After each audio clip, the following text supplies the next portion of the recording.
وزي ما عودناكم تغطيه حصريه لقناه صدى الملاعب لدوري ابطال مصر، والنهارده في سهره رمضانيه واجواء مختلفه، ومعانا بقى نجم مختلف عن العاده وهو رئيس قطاع ناشئين فريق كنوز الكابتن بلال. اهلا وسهلا بيك كابتن بلال. النهارده بقى كنا عايزين نعرف كواليس، بس اهم حاجه نهنئ الشعب المصري نقول له ايه؟ صوم طيبين ورمضان كريم، والسنه الجايه ان شاء الله كده اشوفكم في الحج باذن الله. شايف النهارده ما شاء الله فريق كنوز يمكن من ماتشاته الكويسه جدا، يعني النهارده ثالث مباراه، يمكن ماتشين الحمد لله انتهى بالفوز 6 بونت.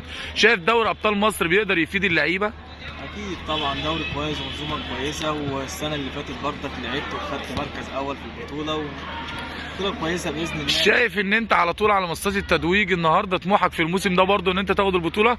اكيد طبعا طبعا فيها. شايف توجهات منك للمدير الفني الكابتن مخلص على طول، متابعتك للماتشات، حضورك للمباريات، في تأثير كبير طبعا على الفريق، توجهاتك ليهم، بنقدر لو بنوجههم ما قبل المباراه بنقول لهم ايه؟ والله بوجههم ان هم يشدوا حيلهم كده ويركزوا في البطوله دي ياخدوها، واستعدادا للسنه الجديده برضك معاكم ان شاء الله في البطوله القادمه. كنا عايزين نعرف بعض العناصر المميزه اللي انت بتقدر تعتمد عليها خلال البطوله، برضه شايف في اللعيبه عناصر اساسيه معاك من الموسم الماضي، مين من اللعيبه المميزين اللي تقدر تدينا عنه نبذه؟ عندي كريم الحاوي وعندي خالد. كريم الحاوي ده بيلعب هاف ليفت، وكريم الحاوي ده بيلعب تحت الفراغ، فافضل لاعبين عندي. لو النهارده هنوجه بقى رساله لكل اللاعبين ما قبل المباراه نقول لهم ايه؟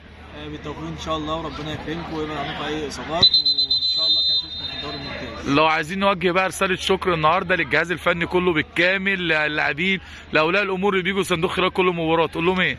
انتوا نورتونا، وان شاء الله كده نفرحكم باذن الله في الايام الجايه. سعيد بلقائي معاك كابتن بلال، وانتظرونا وتغطيه حصريه لقناه صدى الملاعب لدوري ابطال مصر. حبيبي يا ابو الكباتن.